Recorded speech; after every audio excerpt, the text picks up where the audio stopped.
Hello, wonderful people. Sorry, I got distracted by Greg there. Welcome to the 76th episode of World Blockchain Roundtable.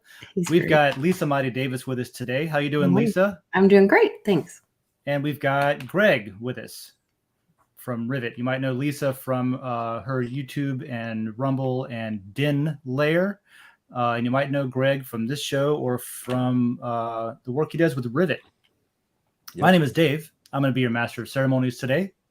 A quick update on WBRT layer ownership tokens. Last week, we had an episode on Web3 integrations, which was nominated by cryptocurrency. And all the hosts from that week will get 133 lot. The topic contributor will get 41 lot. And those tokens come with free edits in the layer, governance votes, so the topics that we talk about here, and perpetual passive income that is based on the show, I guess, this weekly show. So the theme of this week, we're going to be talking about, that's a long title, assessment and analysis on the current war between decentralization versus decentralization. That was nominated by I Am for I Am, who you may have heard on my Wednesday morning show that we do. It comes on and we talk about just random things every week. So thanks for that topic. Thanks for voting on it. Let's roll into some current events. We do current events for a little bit before we get into the topics each week. What's going on lately? I don't know. Maybe we can. Is there some good news? Good news we can talk about, and maybe not jump directly into the dystopia. I mean, gigantic amounts of good news, right? I think it's pretty exciting to see the people rise up in Brazil and say no. Yeah, there's the election there. Yeah, and they went to their military and said, we aren't in favor of what this outcome is saying, and then Bolsonaro is not conceding, and it's pretty exciting. One of my really good friends is, well, actually I have two friends from Brazil, but one of them I'm really close with, and talked to her about it, and she said, the people are just saying enough, and so that's exciting. I think that in the U.S., we were always waiting for someone else to fix it or save us, and maybe in some other countries they know nobody else comes to save them. You have to do it for yourself, and that was her mindset. Was like, we've had lots of hardships in our country, but you figure it out, So yeah, right, yeah, definitely. I got a lot of faith in humans. Just maybe more than most do. And what we can accomplish together. There's a lot of that going on, the election stuff. Like Italy just got a new, I don't know if they call it a prime minister or leader person. And then I saw the Danish government too it had an interesting, so there was a center left bloc that won. They call it a bloc, I guess. I'm an American. I don't know all the different government terms because I had a public education in Florida. Government education, as Sean. But I thought it was interesting with in Denmark, the person who won then dissolved the government and they're making a new one, which I thought was like that. Yeah, which was pretty wild. Went to the what is it? They have like a monarchy there in addition to the prime minister thing, sort of like the UK.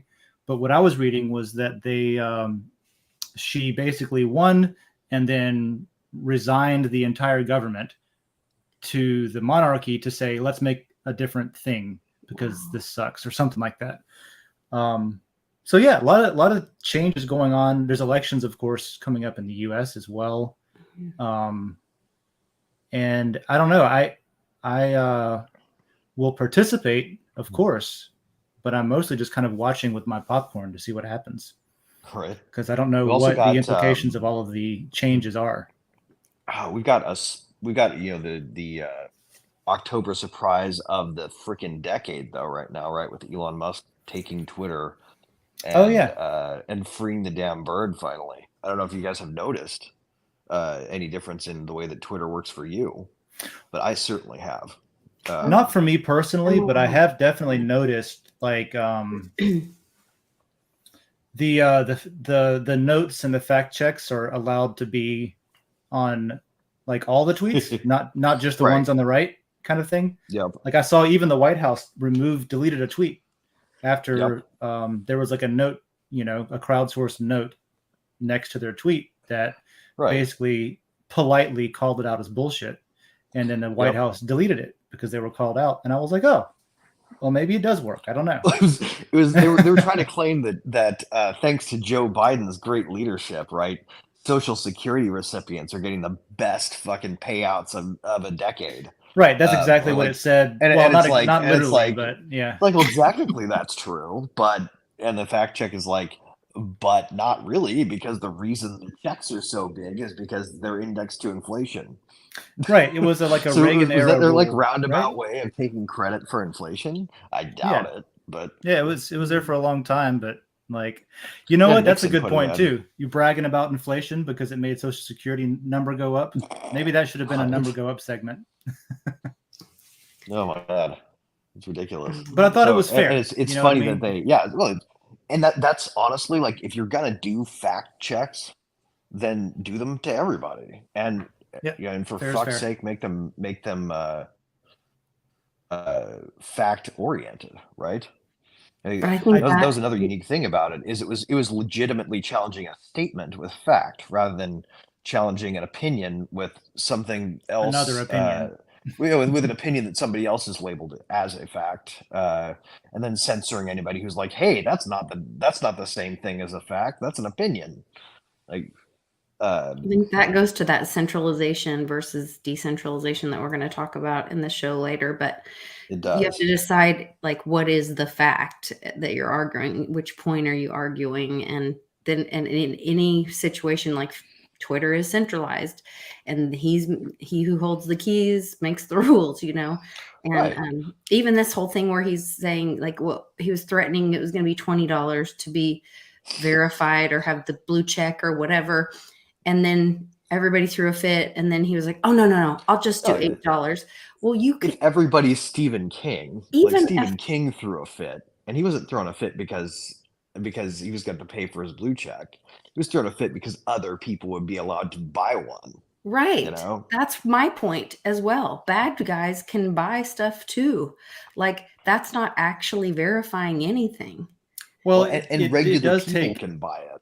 That is sort of verifying that you're human to an extent because there is a payment transaction. There is like some more accountability. I can buy your Twitter handle. And it reduces dependency on advertisers, right? If everybody wanted to buy a blue check or whoever wants to buy a blue check, I'll buy a blue check.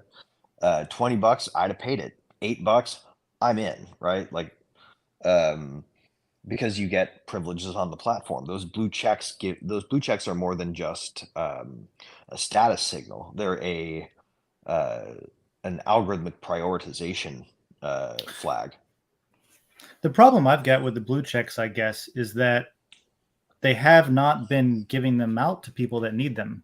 For Right. example, like software companies that need to push out security updates, right? Right. If you can't validate that you are the real software company that's pushing out a link for people to like go update their software, you're introducing an avenue of attack, right? Right. Where you could have Well, some fake account.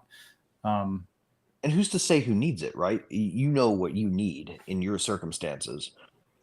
It may very well, may very well be some kind of stupid criteria in some backwater organization or some backwater country, right? That we don't treat you like a real journalist if you don't have a blue check mark. Or I'm making up a stupid scenario, but like, there's no way Twitter ought to be able to know that. The point of a blue check is we've verified you're who you say you are. But they've been using it like like Elon's tweet said, as a way to say you are among our anointed royalty, and if you don't have a blue check, then you're a peon. That is how it was being used. Yeah, Mhm. that's part of what the problem was. Yeah, And yeah, Elon he did was say that he was feudalist. He made it planning on using capitalist. that as a way to monetize Twitter, right? He also wants Right. to use it as a payments network, which I guess makes sense. Like he just spent a bunch of money on this thing. He better use it for everything, I guess. Right. Well, and Well, they I mean, were also and saying that it was going to help clean up the bots because it would be so expensive to pay for all the bots if you Yeah. had right. hundreds or thousands of bots It everywhere. introduces friction where there was none before, right? Yep. Yeah, I kind of what just we like do how on Den a little bit, where we have a system of incentives and friction to sort of direct mhm. behavior and just make it difficult to be an asshole or a bot Yep. or a puppet account or a whatever, that kind of thing. Right. I just like how it deprives the platform of this like weird, neo-feudal kind of, notion of nobility, right? Like Mm. the nobles are now going to have to be subject to being equal to other folks who are socially mobile, because for $8 you can purchase the same status. Yeah, Like, which I think is great get because I think it's get so stupid to fucking have that used to attitude. it. Yeah, Well, I think it's so it is stupid to be like stupid. above people and that kind of thing. And It's like, I dude, think get it's over it. endemic, right, with the whole like the Great Reset crowd.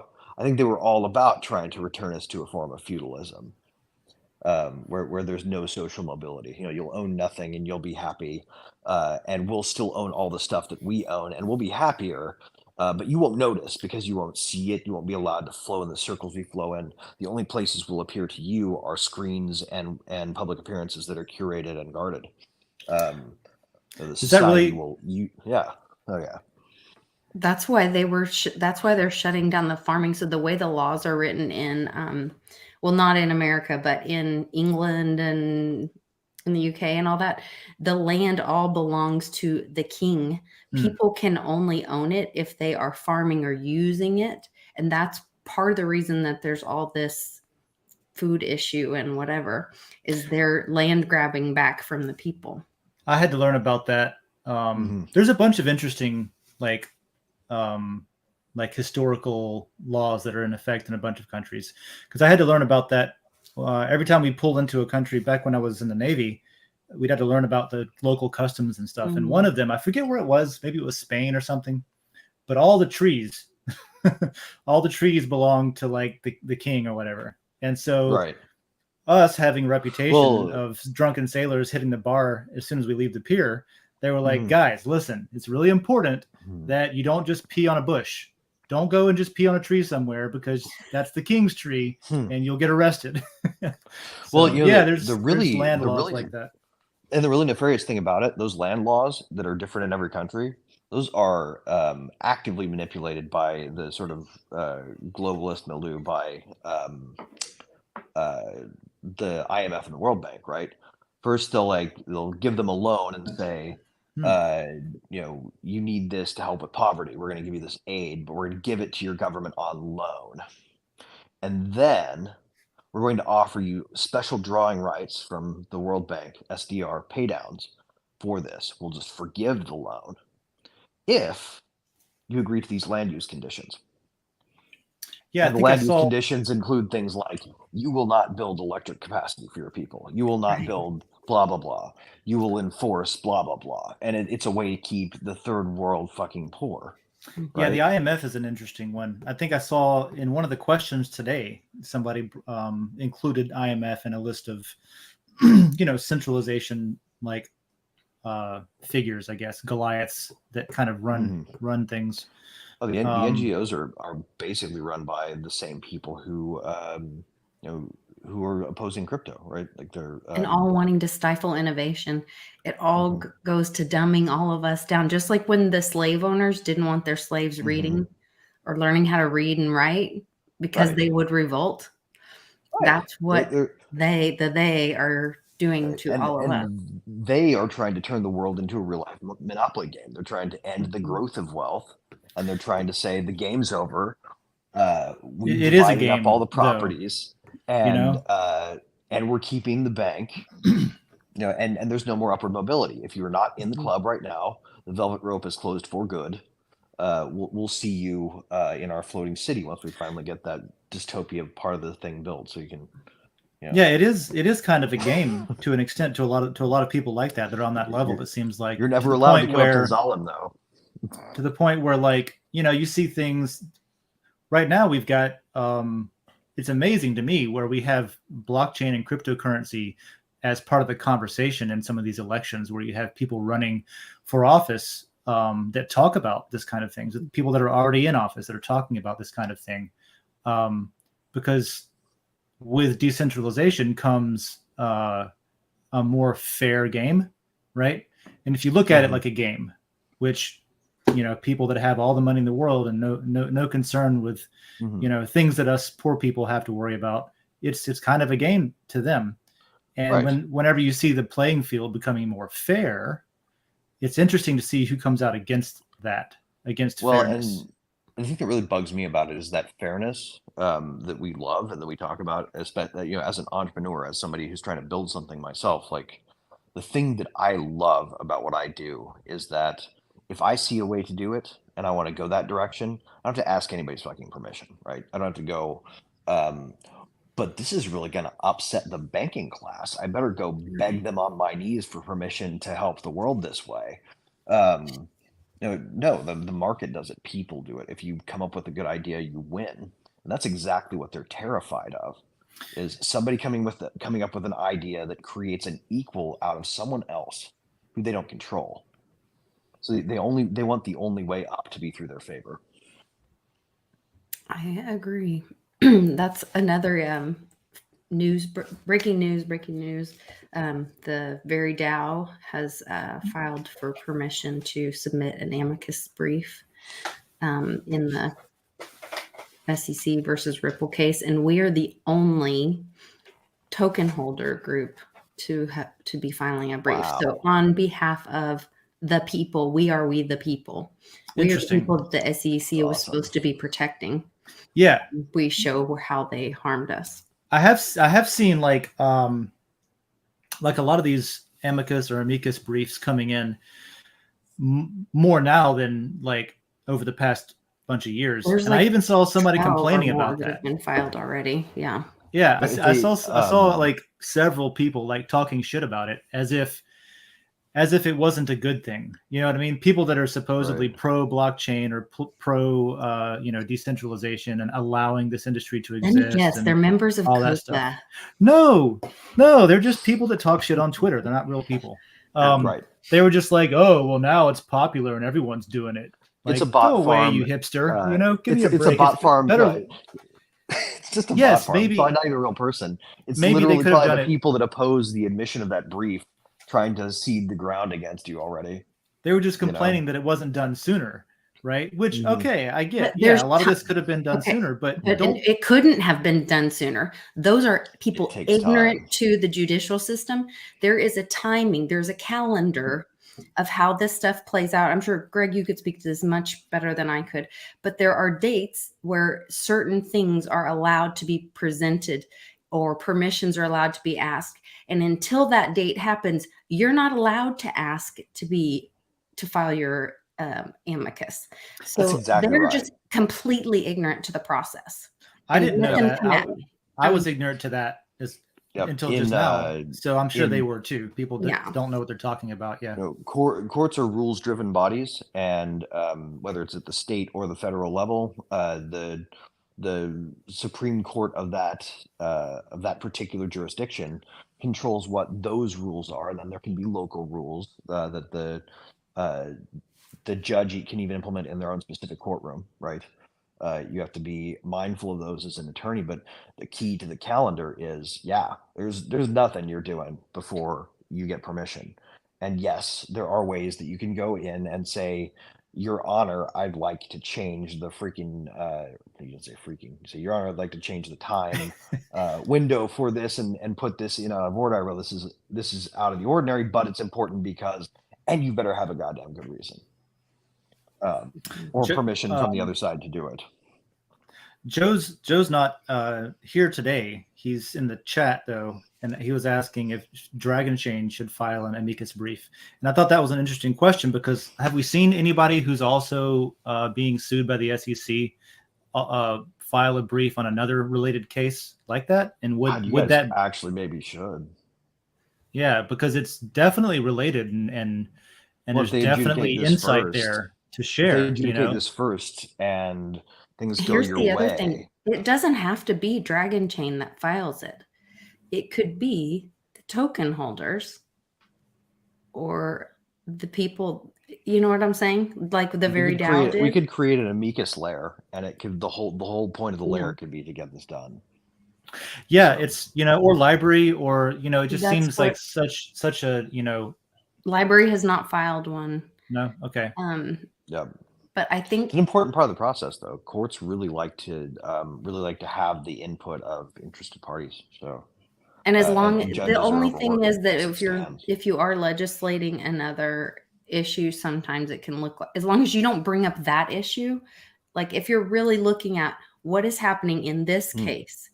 And what information, because it means friend of the court. So what what information are you giving the judge or the court that is applicable to this case? Not to drag in, right. your other points or make whatever. Right, but you have key insight in the industry, from experience that could inform that case. Yes. It's not about our case, but because of what we do, we have experience and some insight into the implications of what the outcome could be, depending on a decision. Yes.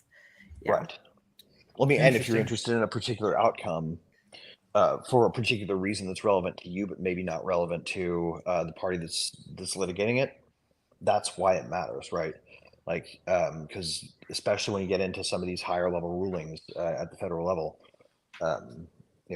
you need to be able to tell the court, like, hey, this has far-reaching implications with us, and this is why, right?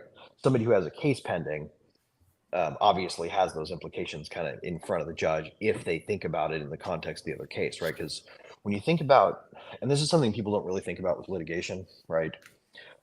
With the world and all the conflicts in it, we think about it very holistically. When you're in a court, it's kind of like this hermetically sealed environment where the relevant facts and the relevant law are the only things allowed. And the sort of hypothetical illusion that gets set up in order to make these decisions is nothing outside is considered, right? So it's in a vacuum. You have to bring things into that vacuum. So if you want something to be considered societally, then you better be pushing one of these in there, because otherwise the necessary hermetically sealed thought environment to make these rulings is going to pretend as if there is nothing else, as if it never happened. And then that closes, and then we go back to Groundhog Day again, and they start let's be litigated separately, and then it just, the courts hate wasting time because the judges are seriously overburdened as it is. The thing to remember about amicus briefs, whoever is considering filing one, if you're listening to this, is you're helping the court, right? Because these judges have caseloads that are stacked as high as can be, right? There is no there's no right for the court to say we refuse to continue hearing business this year. We're full. We're booked up. They just add to the calendar, right? That's all they have the right to do. So, And that's as why you that might imagine, calendar thing as is you might so. imagine, there are not enough courts for a country this size because the judicial system we created was for a much smaller one. And those judges are just burdened as hell. They don't have time to go research this stuff. So if you want them to know about it, put it in front of them and say, here it is, as cleanly and simply as possible. Now you know, right? And if it's good information, they will thank you by reading it. So You do the work. Yep. Thanks for your insight on that, because Yep. I am not a lawyer, never have been. So I'm glad that you've got some experience there to talk about it. Yeah. You said something there about the system that's in place not being designed for the scale that it's operating on today. Mm-hmm. And I've wondered about that quite a bit. How many systems like that exist all over the world? And are we at that? I don't know what the right word is, but are we approaching, or are we already in the middle of this period where we've got to figure out how to scale up society from these pre-computer, pre-internet, pre-information superhighway systems that weren't designed to operate on this, either at this scale or at this pace? The funny thing you mentioned that, because I'm at World Blockchain, or I'm on the World Blockchain Roundtable right now. I'm at the LA Blockchain Summit as well, and I was on a panel yesterday. Talk about a surreal ass panel, by the way.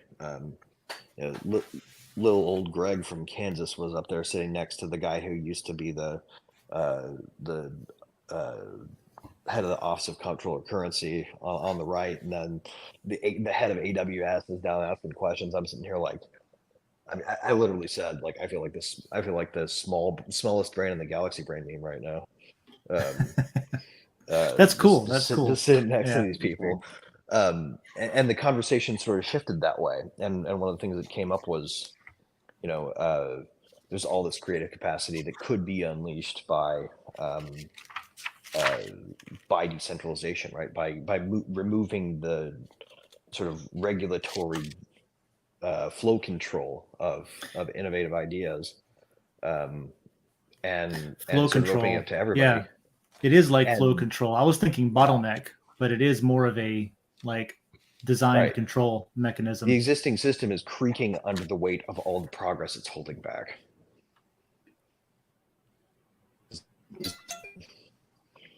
So is that a centralization issue? That is a centralization issue. That is the bottleneck. Mm-hmm. And that's the other thing, when they're regulating through legislation, when it's in the same house, when it's centralized, when the same people that are making the rules are doling out the punishments, that centralization of power is dangerous. And very often the same people who benefit from the outcome of the enforcement, right? People that have a stake in how that comes out. Mm-hmm. Yep. And that's where we are. Benefit we the people. Yep. But the cool thing is, we find ourselves uniquely well positioned to shove through it without permission. And I think that's the neat thing about decentralization, right? Is they don't get a say in. It's like Elon Musk buys Twitter, and Twitter's under new management, and now they have to just deal with it and all the arguments that went with it. That is decentralization in a nutshell. The effect it can have, right? Once these systems are in place, we have to ask permission to tear down the fucking Berlin Wall. Everybody just starts grabbing a piece, and before you know it, it's gone.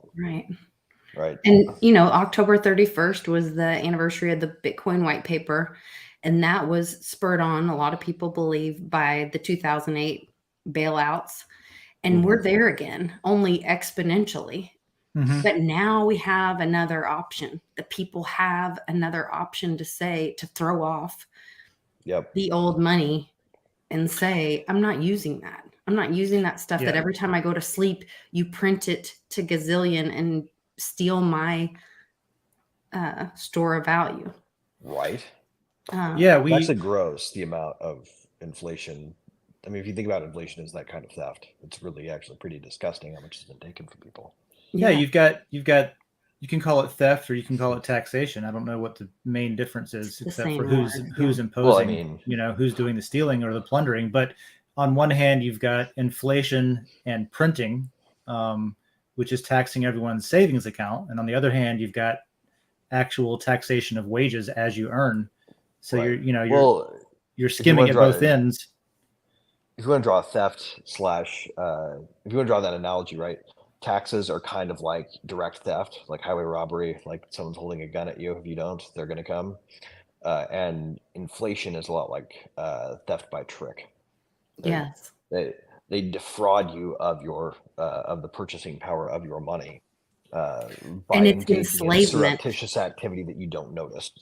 It's also enslavement because if you think about money is just something that we store our labor in. It's something we use.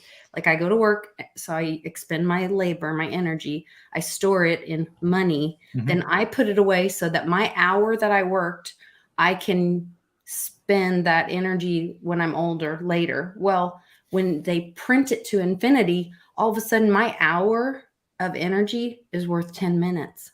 Right. So Or they just stole my time. Mhm. right. They took that Well, time more than that. just like I was in prison for that amount of time of my life. More than It's a that. form of slavery. And I would say, like, I don't know if you guys are physics fans, but I love the idea of vector because it includes direction and momentum, right? Like uh, it is a force exerted in a direction, right? So it's not just your time; it's your time and mind attention. You're Okay. stealing your mind's what you put your mind's attention to for a given period of time, right? Like it is literally the product of your brain.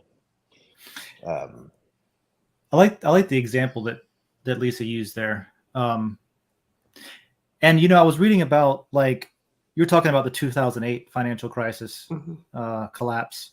It should have collapsed.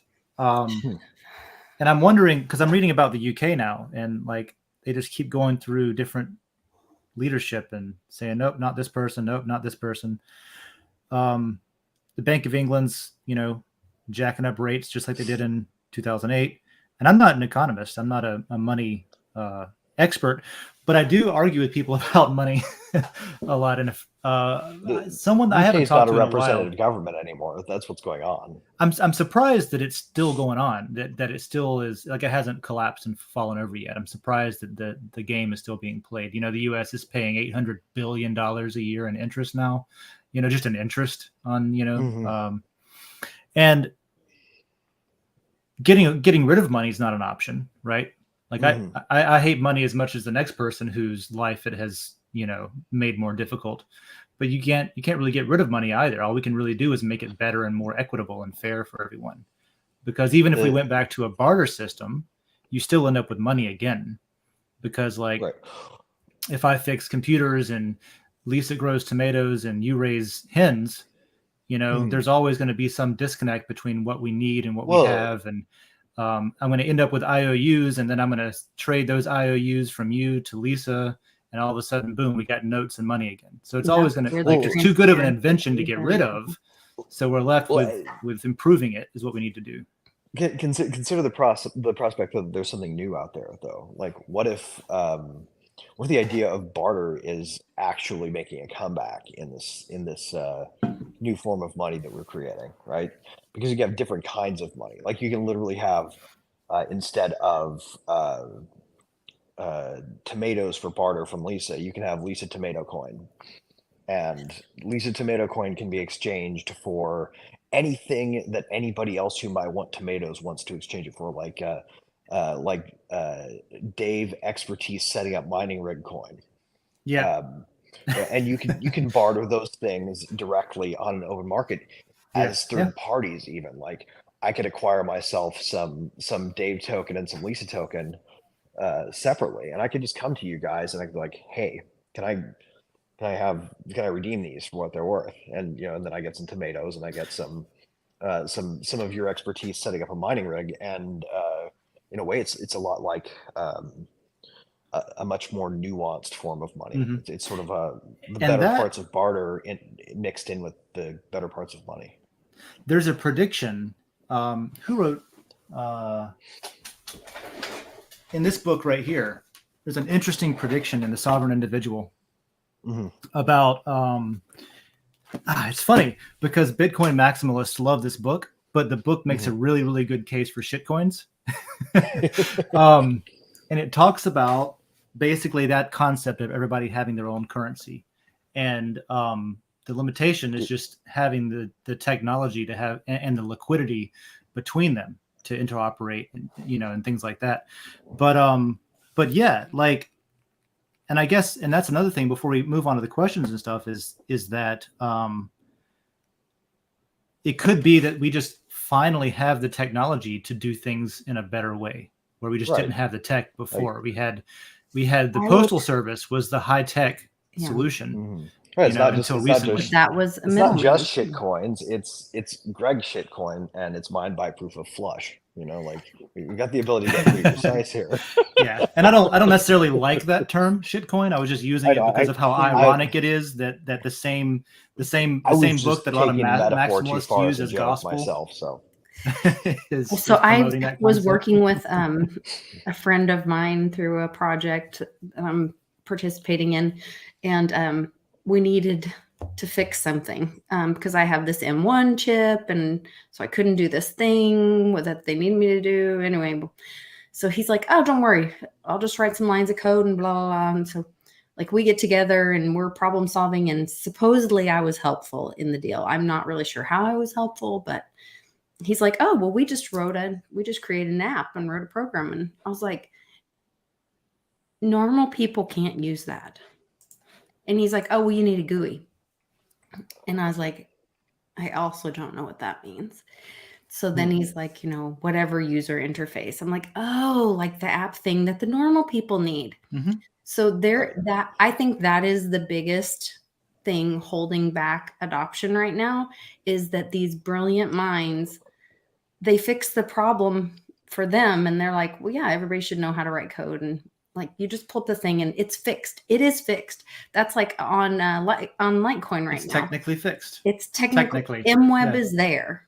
The OmniLite to do NFTs is there, but it's not. It doesn't look all pretty. It's not like a little square on my phone. You're right. That's definitely that the normies can do like this and put their one word in. You know what I'm saying?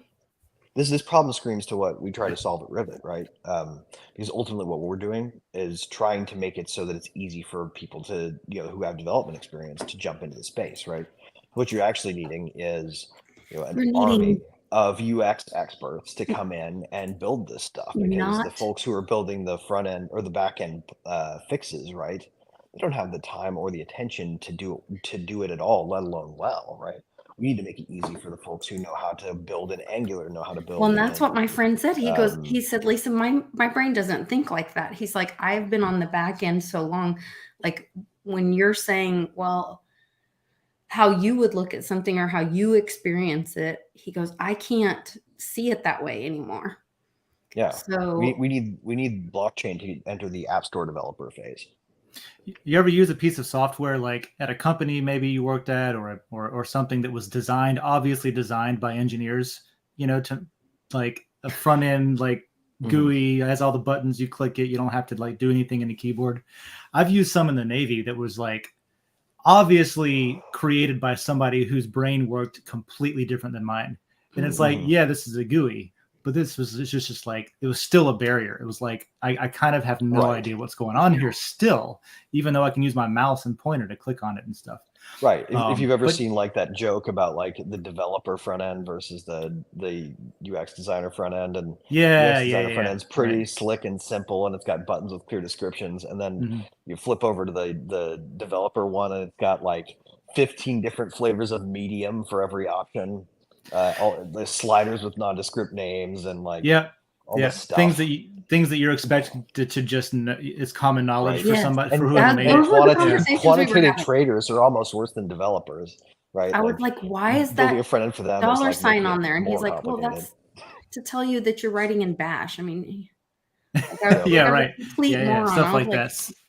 So let's go see what kind of questions we got. But that's where we are right now. I think everything goes through that. And this decentralization. The answer is fucking decentralization. Yeah. Right? Well, the decentralization push has that challenge too. Video games were like that, where computer games were modeled on like tabletop pen and paper role-playing games, and they were complicated to understand, and you had a bunch of buttons on your keyboard that you had to memorize, like what keys did what, and then that was simplified down to a one-button joystick, and that's when it took off, is when you could use a one-button joystick to play the whole game, and it was intuitive. And then and then you were good. That's also when you got camps, though, right? Too, right? You got people who are like, we've gotten too far with this centralization thing now because nobody's making games anymore that entertain me as a developer gamer who wants all the toggles and options and switches, right? There's a lot of that I think in the pro centralization crowd's mind. They're like, well, if we do this, then we don't have any kind of we don't have the kind of granular control we used to. This is a step backwards to them. Well, I threw if we end up with extra time, I threw in a question at the end of the list here too, in case we don't talk about it, about hybrid stuff. And that's something where you can maybe choose your interface to the same backend, or you can choose your experience, your experience, just like playing World of Warcraft or something with the vanilla overlay versus getting a whole new replacement UI and modding it to become complicated and stuff like that. So, or like turning safe search off on your web browser, right? You got different internet altogether. So, all right, let's see what we got today. Great graphic, by the way. We've got a question from I Am for I Am. Who is winning these against these centralized Goliaths, and will they be conquered? So who's winning against the central banks, big tech, big government? These are all just kind of different centralized things that need tackling, I guess, right? Corporate media, woke universities. Homeschool moms are winning against those. You're somebody who would know about that. I don't have any experience with that. So yeah. Giant corporate conglomerates, the World Economic Forum, the International Monetary Fund. These are all Goliaths that control huge parts of the world and of civilization globally. Yep. So who's winning against those particular categories? I think we need to take a second and generalize the categories a bit, because I see a bunch of categories here that can be harmonized, right? So big tech, corporate media, giant corporate conglomerates, to a certain degree woke universities, and big government can probably all be rolled into something that we can call corporatism, right? So corporate media, big government, education. Those three. All I mean, because universities have largely become for-profit operations.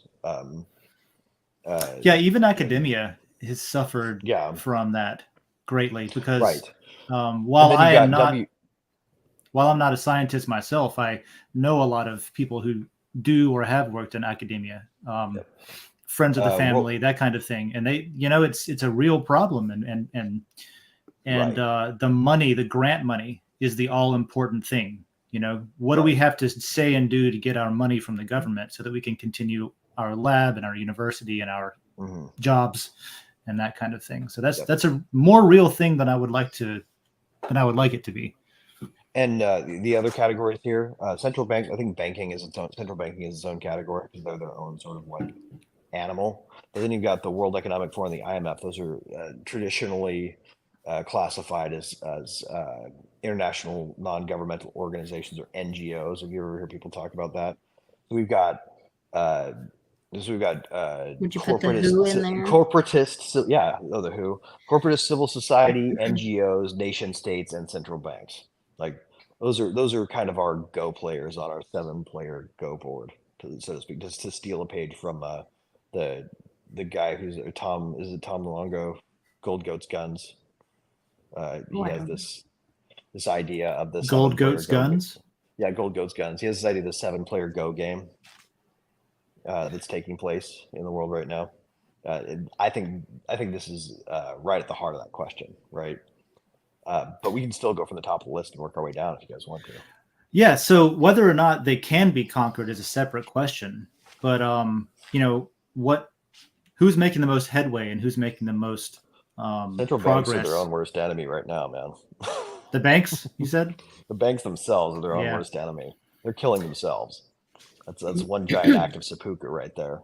So I have Jim Willie coming on my Patreon tomorrow morning. He just came out with his latest Golden Jackass newsletter, which has he gets a lot of like insider information from different military, banking, different things. And he's talking about how like the small local banks may survive this, but the big banks will not because of the way that the money printing and all this is working. And I'm probably not going to do a great job explaining it, but he explained it really well. And that's why I'm having him on.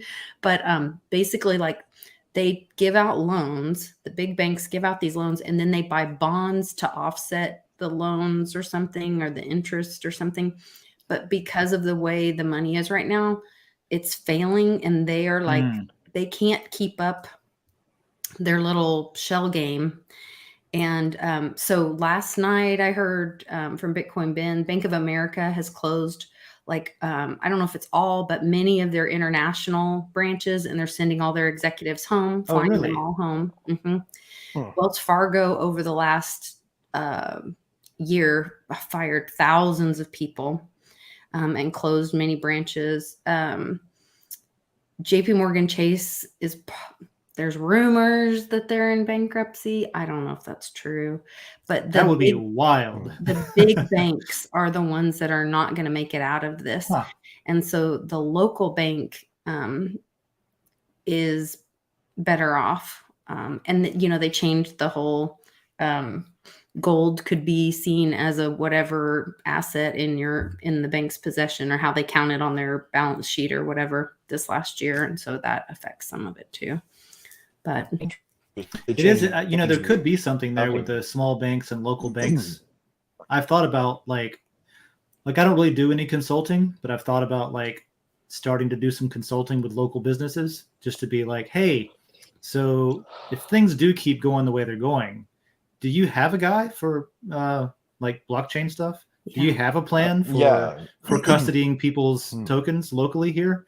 Like, you're one of my my bank has like, I don't know, 16 branches, and they're all sort of in the Southeast or North Central Florida. They're not a huge international thing. So I could feasibly just walk in and say, hey, you've known me for years. Here's what I do. Right. Here's I'm a subject matter expert in some things that seem to be becoming very relevant. And I like you guys. Do you have a plan for it? Do you want to? So maybe that's something that, people can start thinking about with their local communities. Who can they maybe like throw a bone to say, hey, local action. You might have an opportunity to make local cool again. I think that's where it's local going. action is gotta be the first killer of big decentralization, right? Like if we're going to stop mega banks, I mean, and central banks are a special case. They're not really commercial banking; they're a separate circuit, right? They have a fist in the regional corporate banks business, because they have the governments pointing the guns at those other bankers, saying you have to follow our reserve system rules. And by the way, our reserve system rules are mediated by this one entity. Sign up here, please, right? And please is punctuated by a gun to their temple. Exactly. Yeah. It's punctuated by the hammerlock getting pulled back. Would you like to would you like to participate, or would you like us to revoke your charter? Right. Or would you like a charter at all? Which I don't know if anybody has ever dug in to the charter system at all. There's a character portion of that. They get to decide if you're even allowed to be a banker. Oh yeah, really? If let you in the club person. Yeah. That's interesting. I wouldn't have predicted that it would have, like, the conversation would have gone that way, but maybe the first steps with the banking question would be just less centralization. Not necessarily decentralization all at once, but less centralization. And maybe smaller banks could be who makes the most headway there first. Right. And we need to think of especially if people decentralization, I aren't think, as a comfortable process, self-custodying. right? We need to think of decentralization as a process. We absolutely have to, right? It's not necessarily that centralization, this edifice, this entity, is at war with this other entity, decentralization. That would be like two central powers warring, right? Decentralization is the process of unwinding centralization. So really what we need to be doing is battling each of these, sort of hordes of power and money and wealth and fiefdoms of whatever, right, with decentralizing tactics. And to me, that's sort of the long battle. What about so the other categories that were in there? What about, for example, like big tech?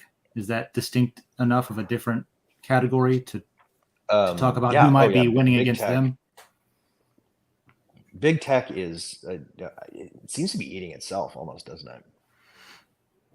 By we the people, is like with the Twitter example? Is that what you mean? Twitter, yep. Twitter is eating that, like, one crack in their narrative armor and the whole fucking shit show falls apart. We've seen that happen, right? Well, and we're seeing it happen in real time. Yeah, the bots being exposed on that. We are so close to November 8th. And I really think that's going to go back to show. And, there was recently an article that came out that said the census was incorrect in more than 14 states. The timing of all of this is not by mistake. Yep. Well, my question is, how long before Facebook has to actually decensor or like uncensor its shit in order to compete with Twitter? Right. How much longer before everybody's like, well, I'm going over there because that's where people are real. Down, though. They pulled away. They had a huge loss and like destroyed the market. And then they said, well, they're probably going to do it again and lose another this next quarter or whatever because of what, the exposure of. There was a big dump on WikiLeaks recently. And there was a lot of information about how the government was using big tech during that time. And that was you're talking about you're talking about the DHS thing. Yeah. Oh, that is so crazy. The meeting minutes and shit that they had going on. You guys remember the creepy decentralization or the creepy Ministry of Truth Board? Everybody, yeah, we all remember that. It sounded with the woman who's sang the supercalifragilisticexpialidocious song. I haven't read the WikiLeaks dump, if you look at the notes, guys, if you look at the notes, it literally says like, we need to start figuring out a way to socialize the fact that we've already created this. The disinformation board was their attempt to put a public face on a thing that they had been doing for some long damn time. The Project Mockingbird. I mean, it sounded like the congressional hearings from when was that? The 60s or the 70s or something? But they're saying it again. And it's like, are we listening yet? Is anybody listening? Or we're going to just keep calling it a conspiracy theory and let it go. It's not a conspiracy theory that the White House is having meetings with, like social media monoliths to decide, what the narratives are, stuff like that. And that's kind of a portal for them to do it. I've been saying this. Yeah. I've been saying this. You can go to the portal. It's still up. Like, you just have to go to the documents and find the link. They're in there. Like, you can go to the portal and, hit it with bad login attempts if you want. Like, the question I think is more along the lines of like, cash before you do it. What are some examples of chipping away from the monolith? Right. To where, somebody in chat said Rumble's taken off pretty well. It's still centralized, but is that an indication of if you have several competing centralized options for people to use to communicate, with mass media and social media, that's less centralized than a monolithic government absorbed tech industry. And if you look at it on a timeline, right? Like, you look at pre-Rumble getting big versus everybody uses YouTube and they're hosed if you get canceled by YouTube. Yeah. Then then it looks like from time point A to time point B, pre-Rumble, post-Rumble, we have a more decentralized world. That is a decentralization move. Right. And so I don't know what the timeline is there, but it seems to me that the end game is everybody owns the network that they're operating on. You Right. own your little piece of the platform.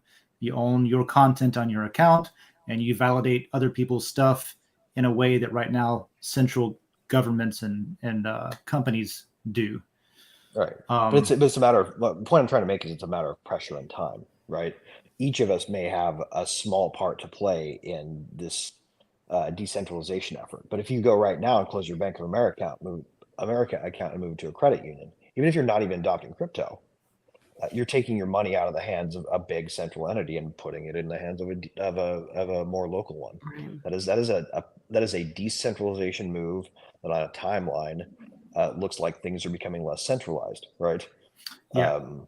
We all have to sort of become our own Andy Dufresnes, right? Like we have to get a rock hammer and start digging through the wall. Yeah, it doesn't have to be about blockchain and crypto. Blockchain and Right. cryptocurrency is a tool for decentralization, but decentralization encompasses more than just that.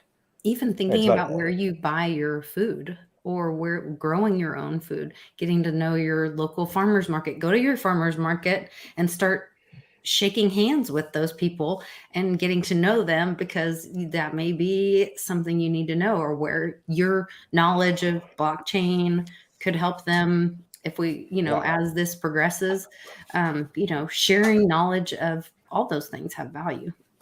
Right, exactly. And That's the key underlying all of it is in each of these spaces, the consumer, the individual is still sovereign. What you choose to do, who you choose to support, with what with your money, with what you do with your brain time, those are the people that are going to exist, and the people that you don't give that to are not going to last forever.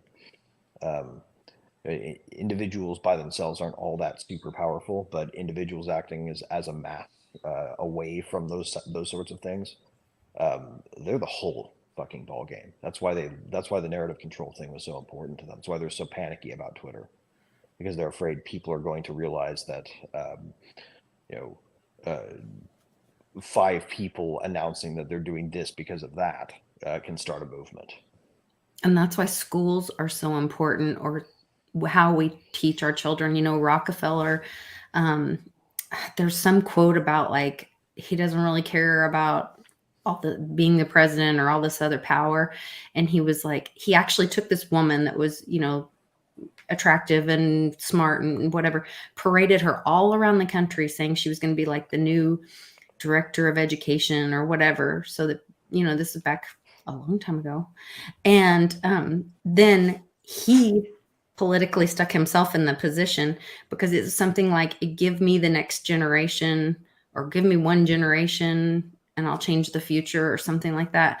Like if he can capture the minds of the children and do the indoctrination camps in the government schools, then you redirect the whole community.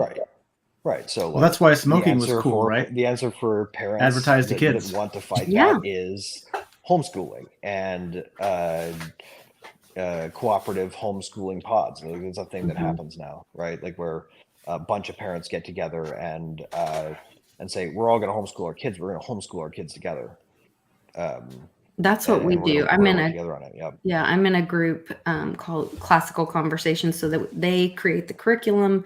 We all meet once a week and spend the day together, and we do, depending on what ages your kids are in, then your kids are in different small groups with peers, and you go over the curriculum that you're going to then focus on for the week.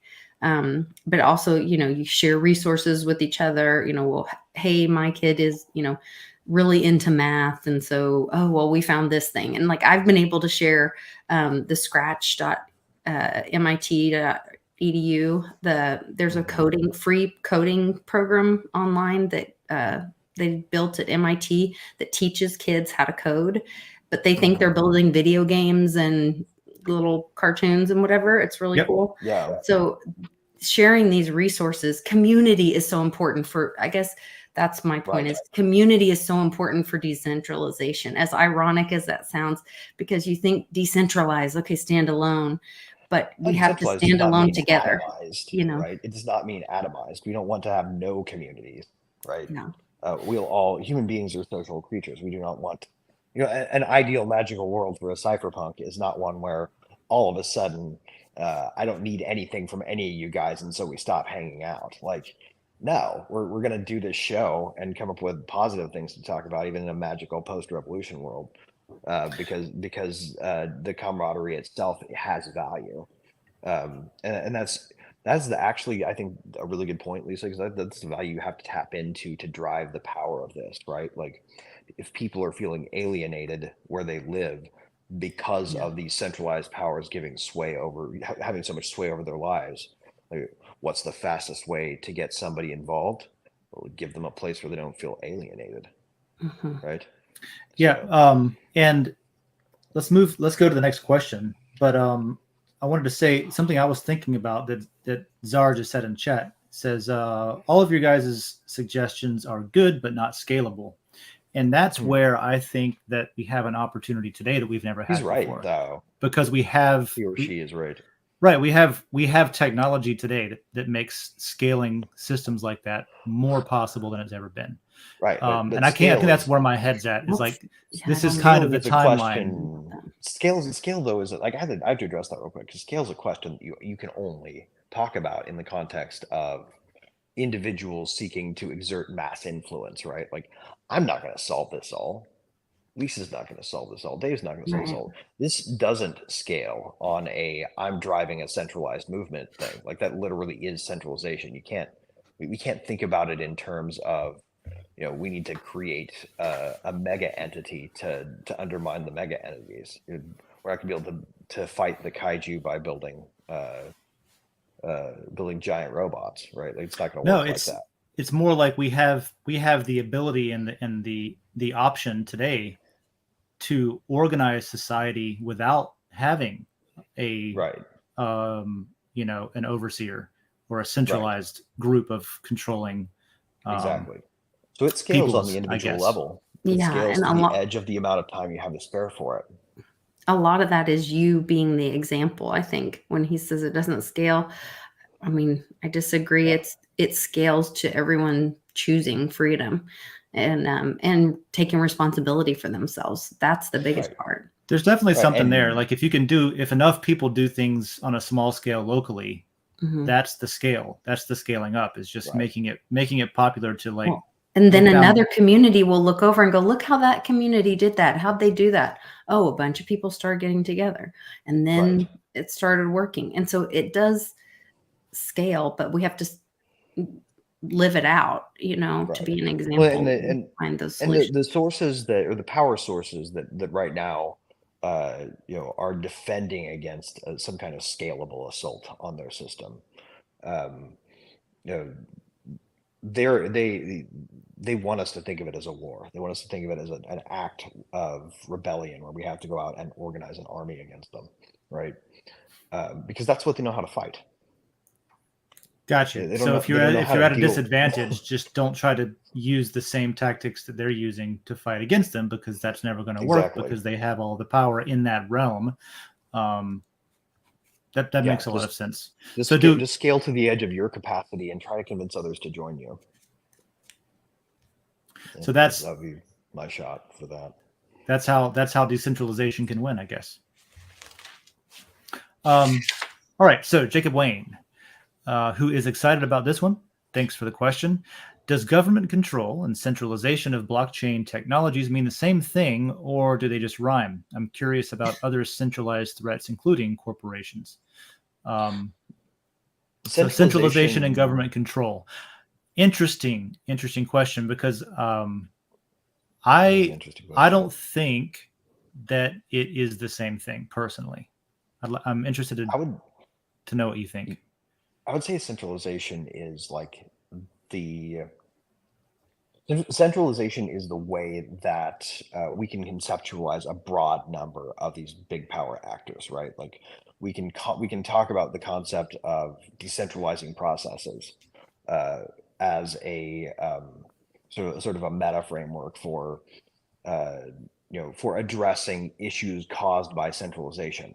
But there are corporatist government interactions that are centralized, that exert influence over our lives. There are just corporations, there are just governments, there are just NGOs in some cases, right? Especially if you're in a part of the world where NGOs exert a lot of local influence.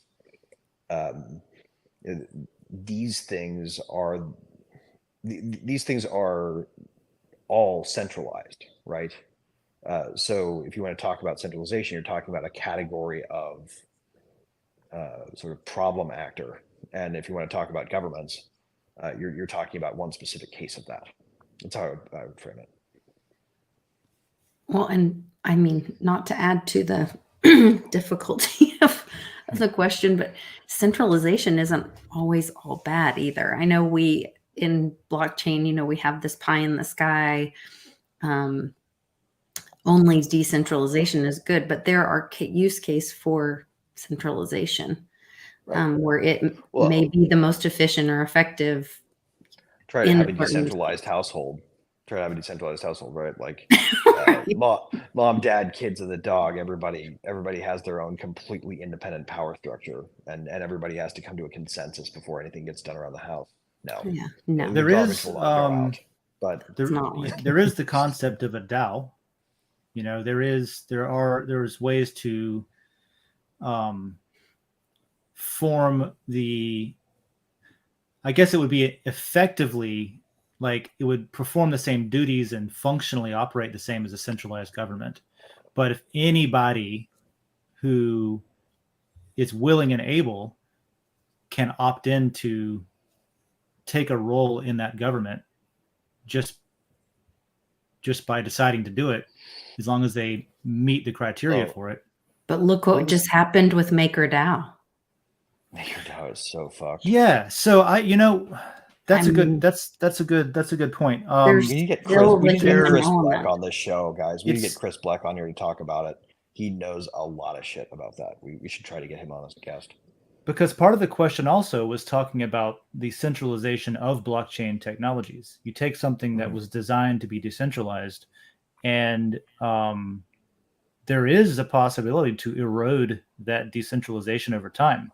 A lot of people are afraid of that happening with Ethereum, with proof of stake, for example, the ability to buy into governance, that kind of thing. What's that? This is why open source is so important, right? Like ultimately, if somebody wanted to strike a blow against MakerDAO that was final and complete, they would do a really well organized, concerted effort to build a team around forking the code. And like, it's not DAI, it's why or five for free. We put an F in front of it. It's FDAI, and we're going to call it FDAI because FU. That'd be a fun marketing. I don't know. I don't want to design the marketing around it, but just like you built a clone, or one built a clone of Uniswap by coming up with a sushi metaphor, and then they built Sushi Swap, and it's basically the same code originally. Like you can just fork Maker. Yeah, Right? And it's easy. It's easy to stay. It's easy to say that, right? But it's interesting because you also need enough people that are willing to do things themselves, and that's where I find I'm surprised a lot of times, just because everybody thinks differently and has different priorities. I find it interesting to see how many people are not like they'll say they want it, but they're not willing to do things themselves. They're not willing to organize their own society and you guys and enforce their own rules among themselves and self-govern and things like that. Just on a random aside, I don't know about you guys, but I don't really give a shit about stablecoins anymore. Like, if I'm being honest, I've never really been a trader, a day trader kind of thing or whatever. So I never have cared much about stablecoins personally. Right. All they're doing though is just hiding the change in purchasing power behind the dollar unit. Like it's just an act of psychological security blanketing, of your wallet, right? Technically, that the purchasing power of one USDC is shifting right along with the inflationary trends of the the way Mm-hmm. the globe is managing the dollar right now. It's just not as interesting to me unless I'm trying to do something with like an exchange somewhere where I need to like park my value somewhere before I can move it back into something else. And I don't trade like that, I guess. Whenever I buy stuff, it's typically because I have an interesting way to use it or I want to play with it. To me, it's like toys. It's like, oh, it's like kid in a candy shop. Like, oh, look at what this one does, and with this one over here, I can do this, and nobody can see what I did. Ooh, let's play with it. But like with the shifting purchasing power of the dollar, right? You still see that reflected in the price of ETH. So if I want to just hold my ETH and spend my ETH directly instead of first shifting it into a stable coin, so that we can reason in terms of dollars, like to me, the only time that becomes complicated is when people retroactively go back and try to audit me to come at me with guns for taxes, right? Like that is why they need stable coins still, because there's a legal tender law. It makes it interesting. We get rid of the fucking legal tender law, and stable coins have no use case. It's interesting.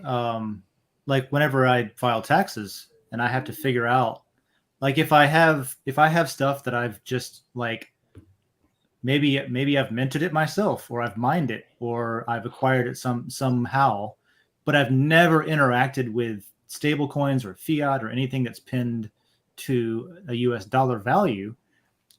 What do I put? Like, okay, I've got 11 billion Space Force tokens. Like, but wouldn't that be like a that foreign currency, similar to a foreign currency?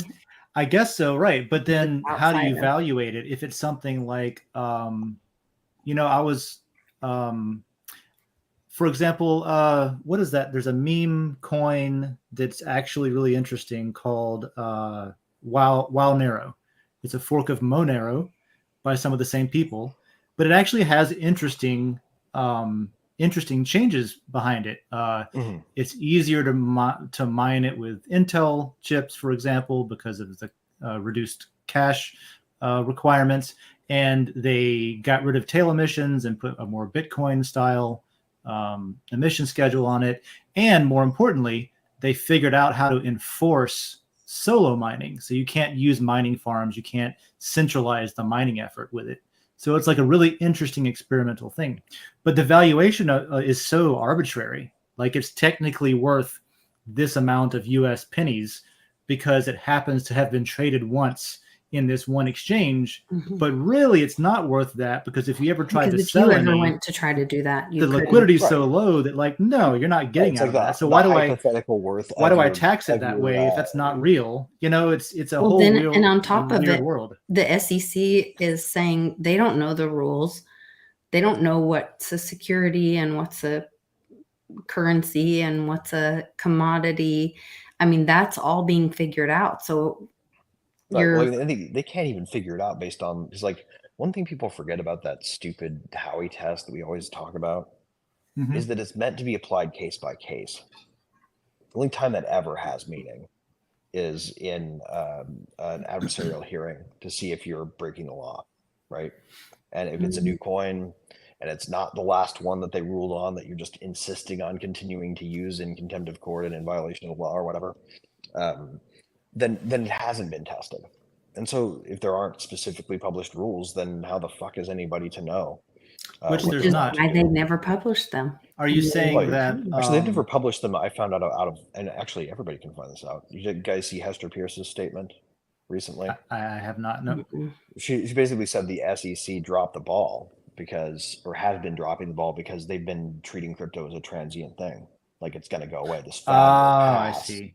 This fad will pass, so we don't need to take it seriously. Because they want to roll out their CBDC. Right. Yeah.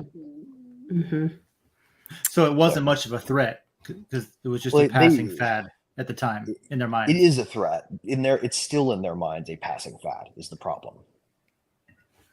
They think we're all just going to stop doing this eventually.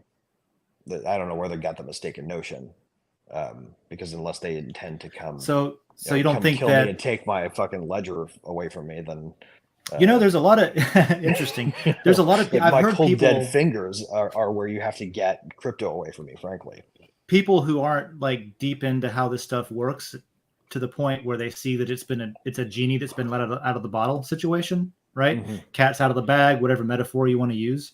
You just can't shove the beanie baby. You can't shove the beanie baby back in the bottle.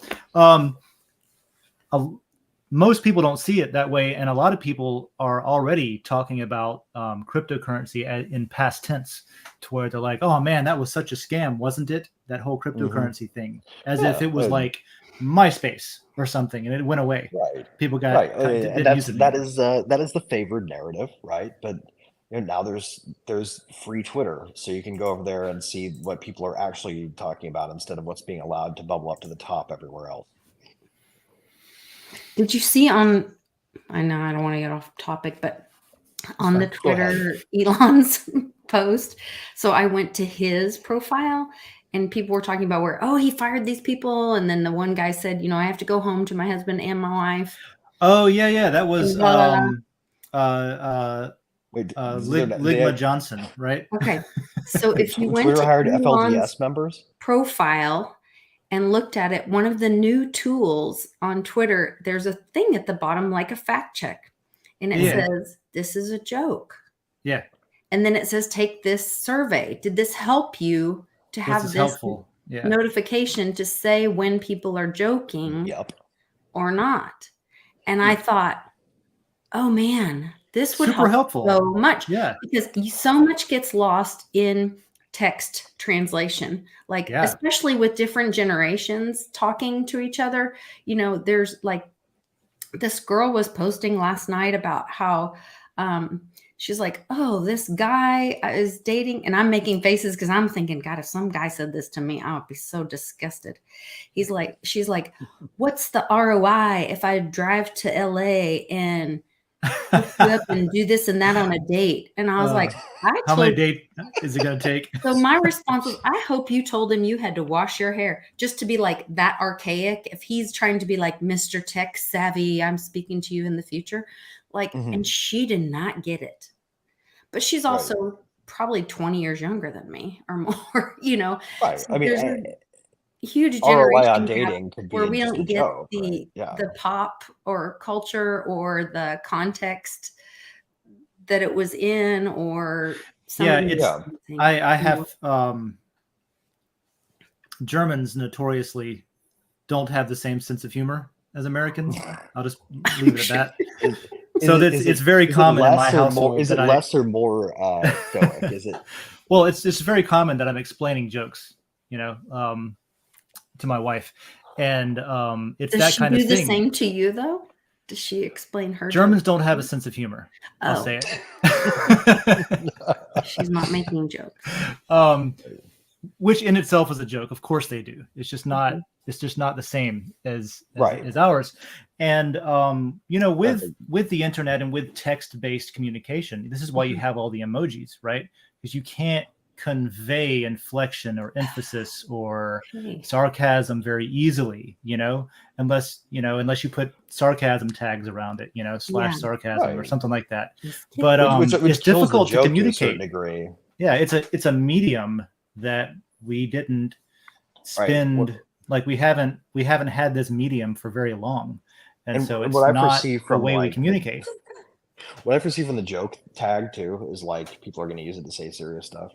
Like ultimately you put anything on the internet and the internet is going to make it facetious. That's how comedians are successful though. They go up and that's how Russell Brand is killing it. Yeah. I mean, he's supposedly a comedian and he's just saying the truth. Well, this is why art is important, and decentralizing art is important because oh yeah, comedy is our best weapon. Being allowed to create a work of art that challenges the status quo or makes people feel uncomfortable is super important, to me. I think and comedy is an art form. If we're talking about causing, and I think if we want to get to the bigger, like the bigger threat, the sort of center of this issue, this is a war that we want to fight, right? We want to cause decentralization. We need to think about it as kicking off sort of cascading, accelerating decentralization processes. Make fun of centralization is like commandment number one in this battle. because they don't know how to deal with fucking humor.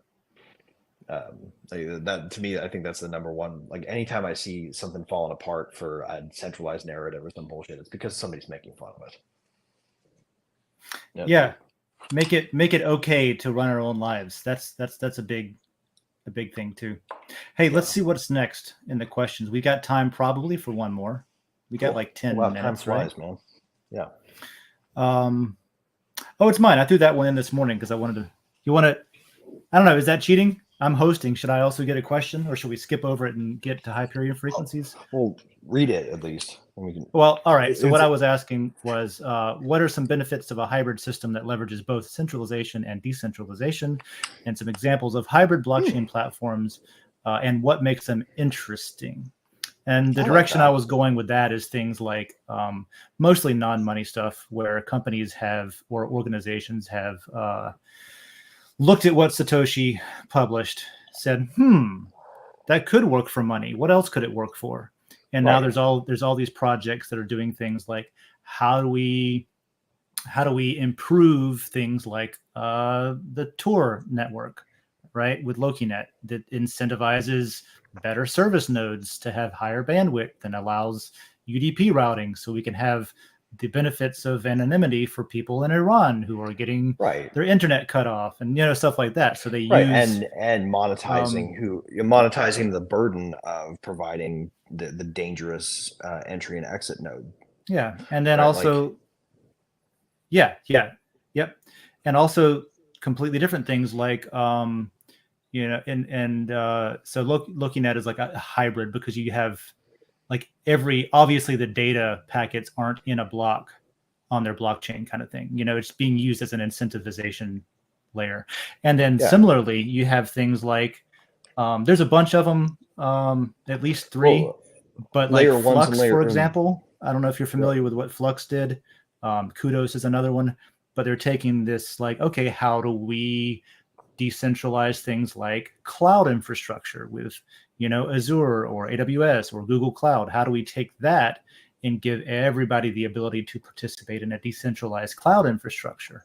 And they have their own networks where technically, okay, you can build a centralized company in that cloud infrastructure. Your company is centralized, right? Your server is a centralized server that you're deploying onto the cloud network, but the network itself is decentralized. It's not all AWS. It's not all, it's just someone's old PS3 they don't use anymore that's running, that kind of thing. So that's kind of where I was going with that question. It's a really interesting point to talk about. I think federation is a really important form of decentralization, right? You might think of this as like Twitter's been on everybody's minds a lot. Use that as an example, right?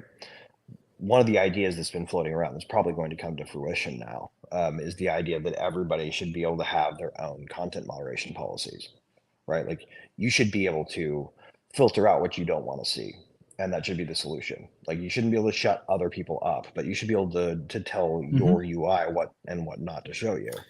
Yeah, that's so kind of taking responsibility for your own.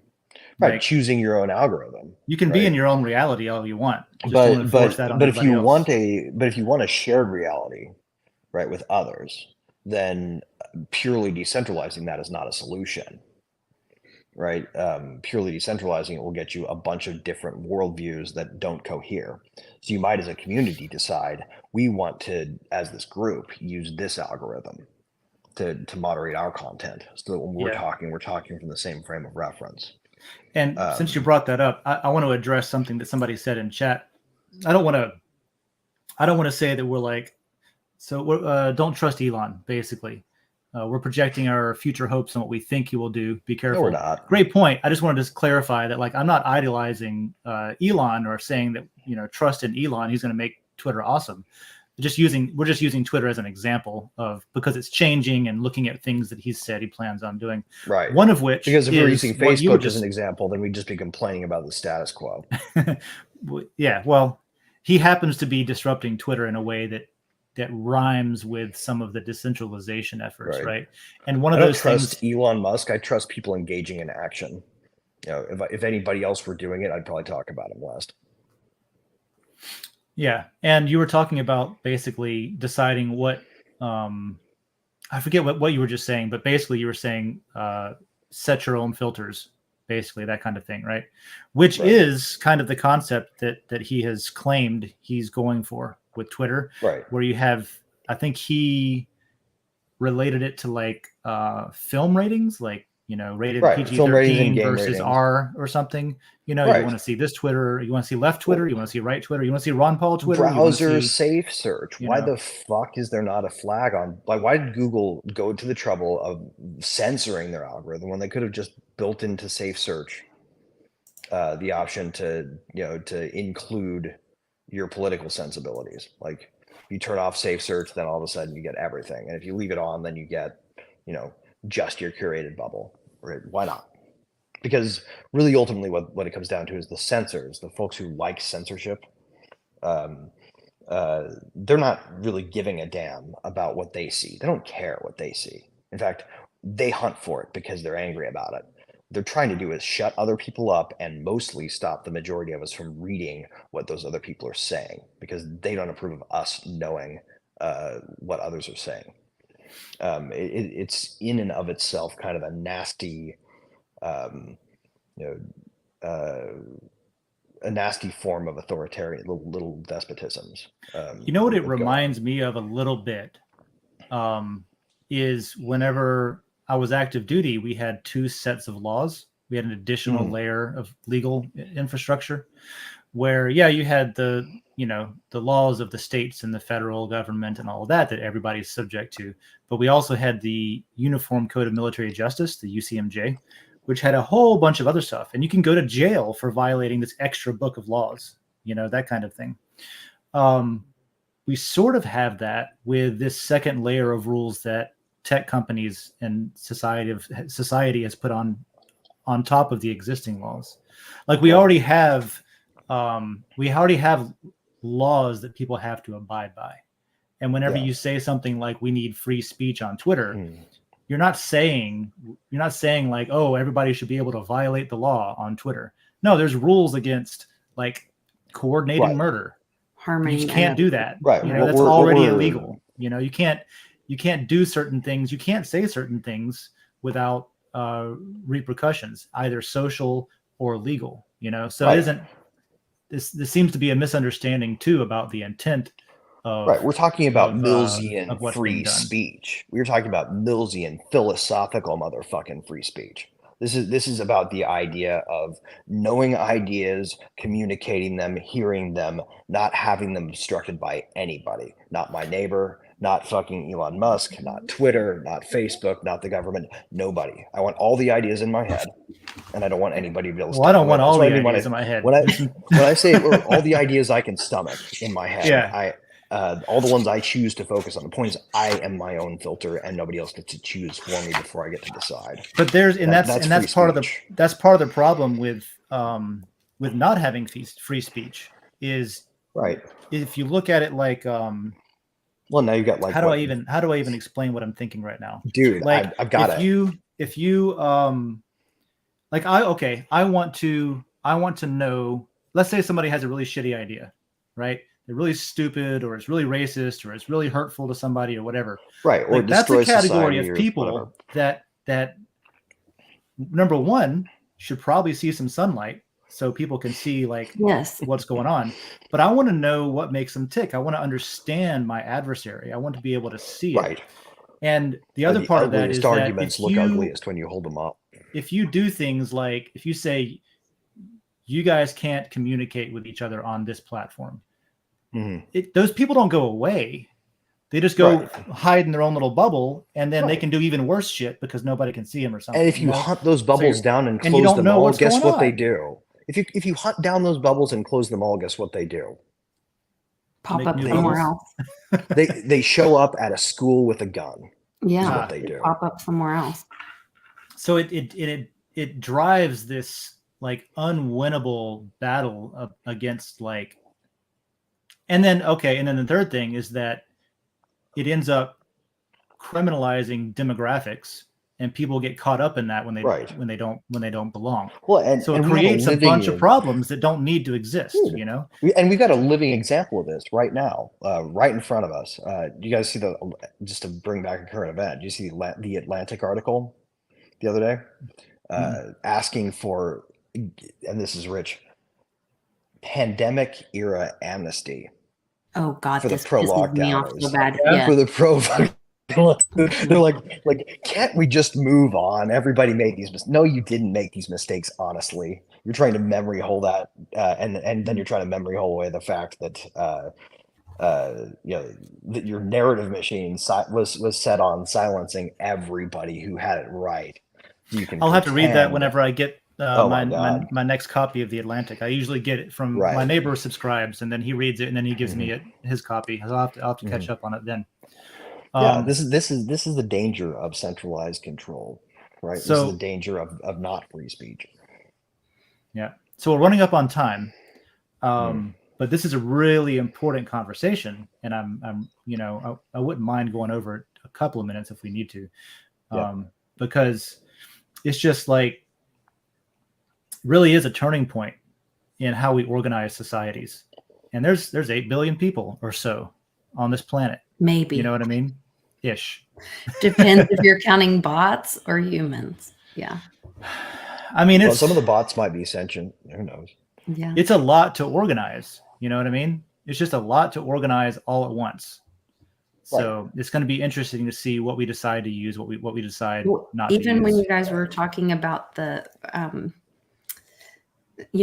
the decentralization and freedom, and do we put it in a box or not, and what rules are allowed, and their freedom of speech is, I completely believe in, but there's also private business, like the no shoes, no shirt, no service. There are times when it's appropriate for someone else to make the rules for their space.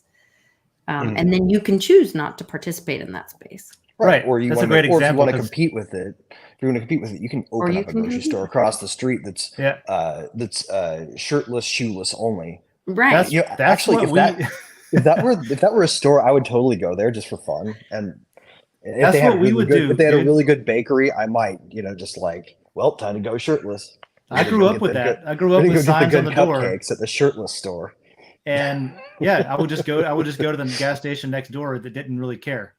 You know what I mean? So it's like it was interesting. It was always a joke, but and the problem is centralization in this sense, right? Is it's about coercion, right? It's not so much that businesses that have a right to make their own rules. It's that the bank that finances their inventory adds a term, and now every grocery store in the tri-state area has to follow the same set of guidelines. Like that's sort of the monster we're fighting right now. Like it's not your local grocery store that became an evil mask mandate Nazi. It's our food system. It's the group that financed their inventory and said you have to follow these rules, or else we don't continue to finance your inventory. And they're like, well, we keep our business or we enforce this.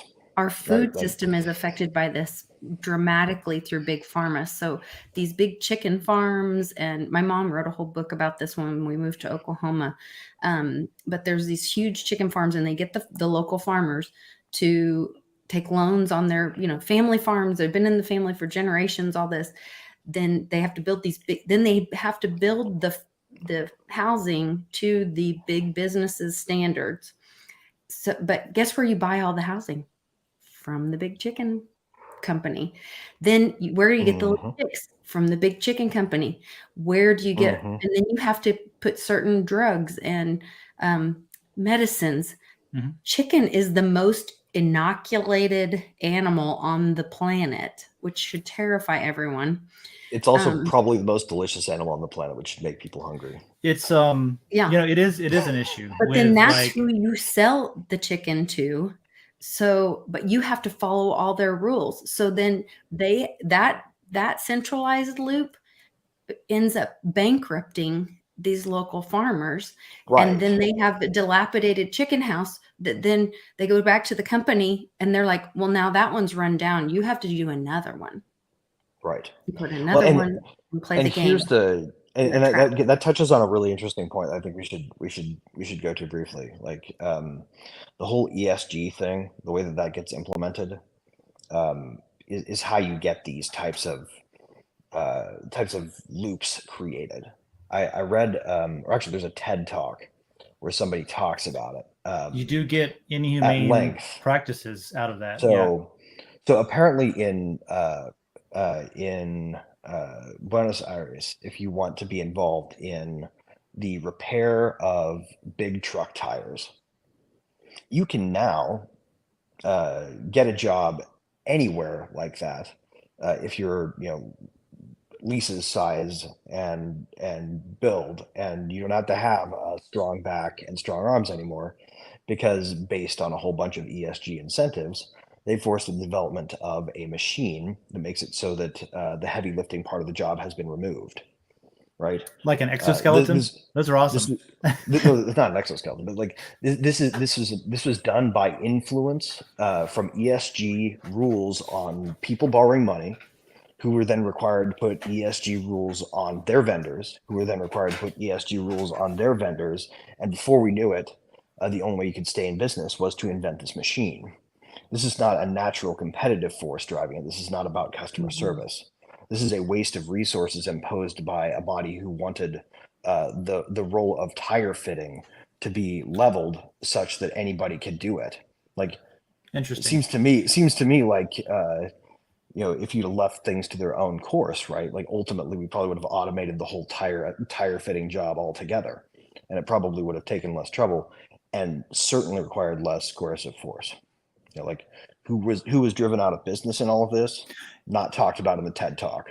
Yeah, there's definitely things that are well meant that are co-opted and abused for profit. Right. That's the destruction of Sri Lanka. If you watch, there's a documentary right now that talking about the destruction of Sri Lanka, and it's all because of this kind of ESG crap about what kind of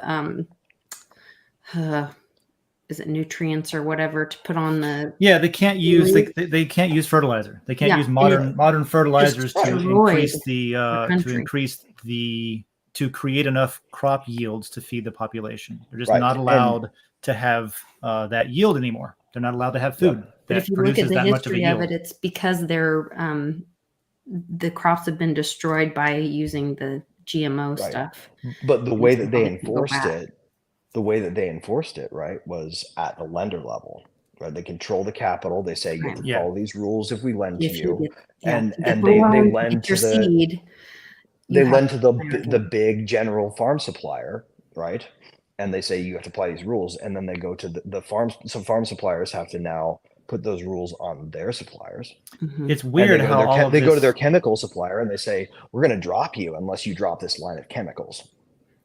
All goes back to big these power plays that play out that interact at the expense of human life or animal life or environmental stability or any of this. To some of the centralization thing, right?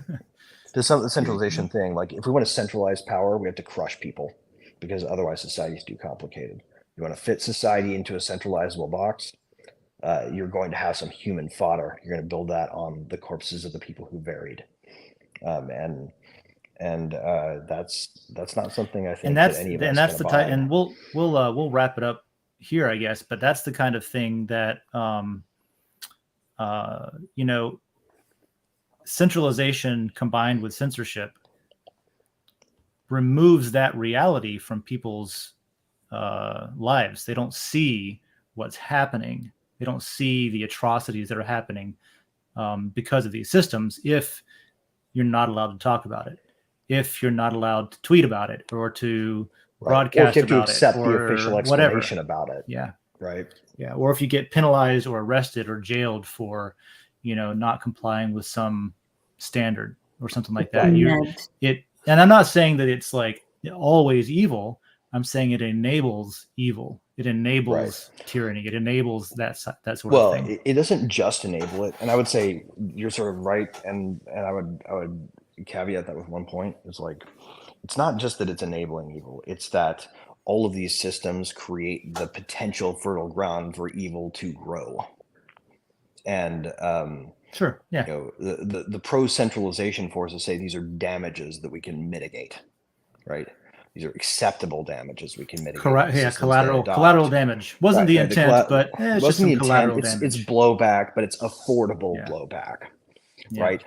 And our answer to this as a bunch of individuals working together to make a better world, it has to be, there is no acceptable level of collateral damage for your standardization process. Your form filling process and your need for planning simplicity is trumped by human life.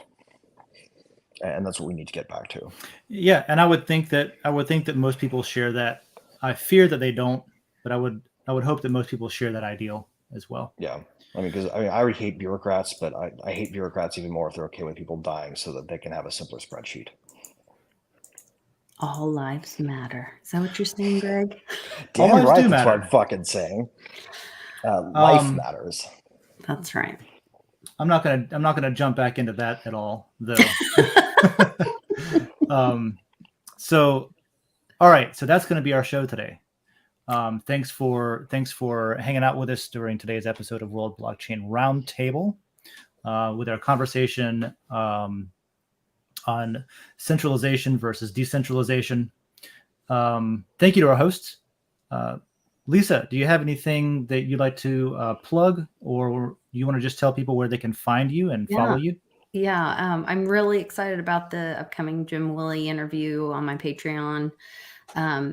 He gets a little crazy and talks about things that I can't have on a normal channel. So I'll have to put it behind. That's another thing that if I had the strength and the knowledge, I would figure out how to stream from Den Social. That's my Christmas wish, is that I could stream live from Den Social and have that freedom of speech. I think it would empower so many people. But go check out the Mighty Lair on Den Social.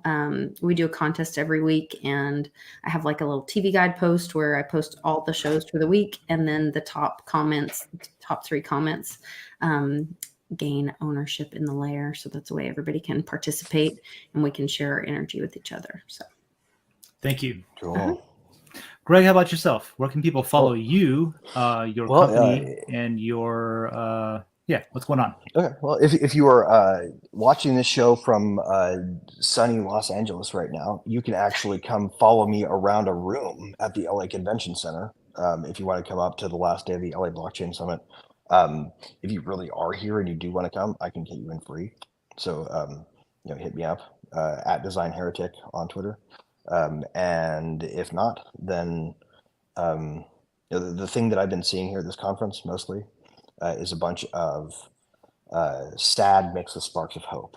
There is a ton of bullshit compliance crap being sold as innovation here right now. People who are coming in saying, we're going to get into the blockchain space. So what they really mean is we're going to get into the centralization of compliance space. To make it easy for blockchain companies who are going to be facing regulations to sign away their revolutionary ideas to our compliance platforms so that we can manage all that difficulty for them, as if it were some kind of node infrastructure complexity that if they just hand off to us, we can make sure it gets taken care of. So they don't have to worry about it anymore. It gets handed off to the same old fuckers who are, ESGing people out of banking access and ESGing people out of jobs and ESGing people out of food. This shit is real, but within that, there is still a spark of rebellion. We're here, and people like us, and we're not exactly everybody's favorite in the room, because some of those folks come over and talk to us, and we're like, yeah, so what do you do? And they ask us what we do, and we go, yeah, and we also have a policy against censorship that we announced the day of Tornado Cash, and we're kind of against structuring things at the infrastructure level to make compliance happen.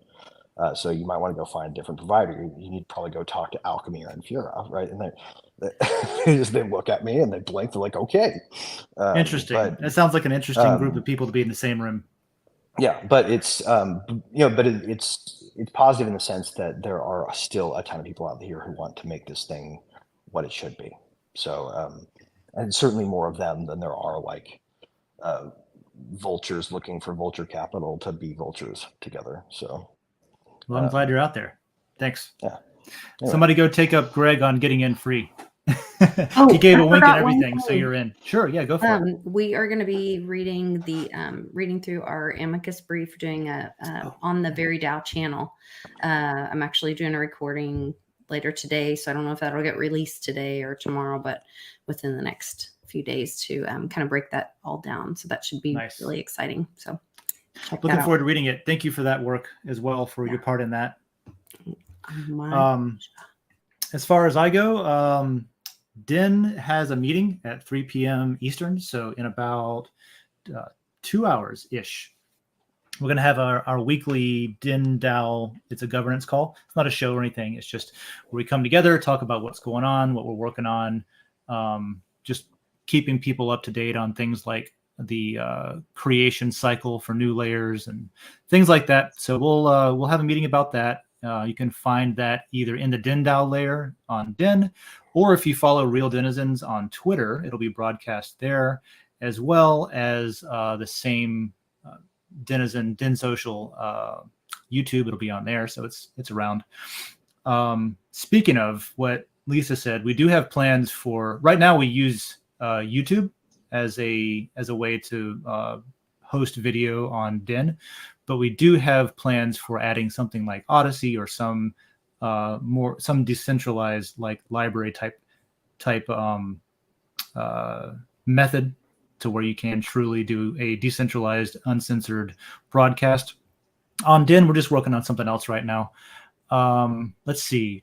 You can follow me at Distant on Twitter. I wouldn't recommend it. I usually just shit post. That's what Twitter's good for me. It's like a big LARPing playground,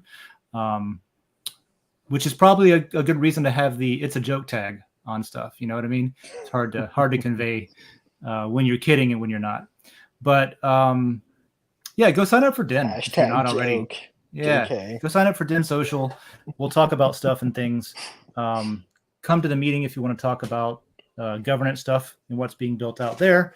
And other than that, make sure that you like and share this episode, because what we do is count up all the views on all the different platforms, whether it's LinkedIn or Twitter or YouTube.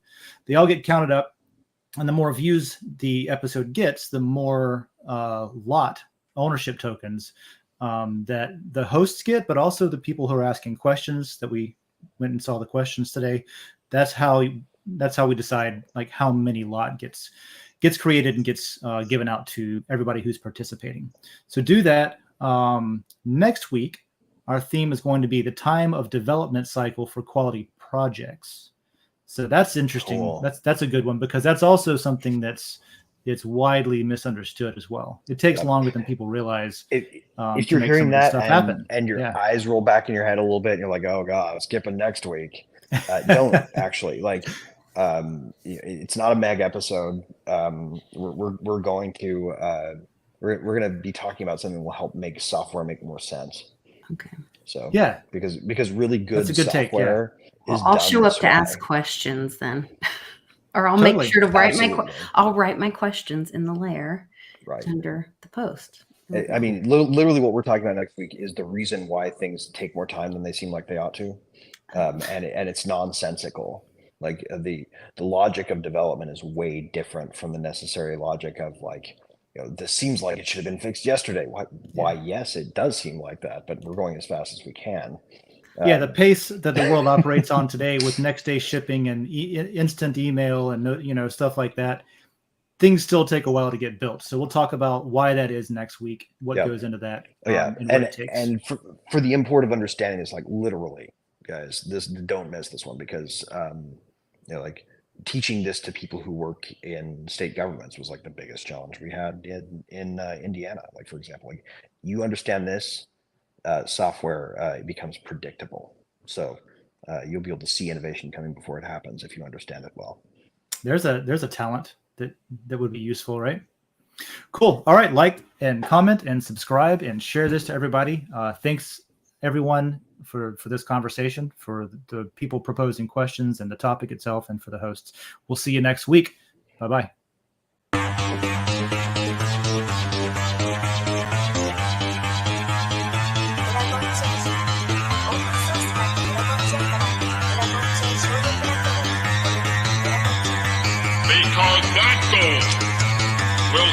to organize and measure the best. Adaptable, all capital, label radical yet rational. A tactical approach is palpable if this animal is fallible, but that conclusion is laughable. So with for all detachable from the mandible, you see it now.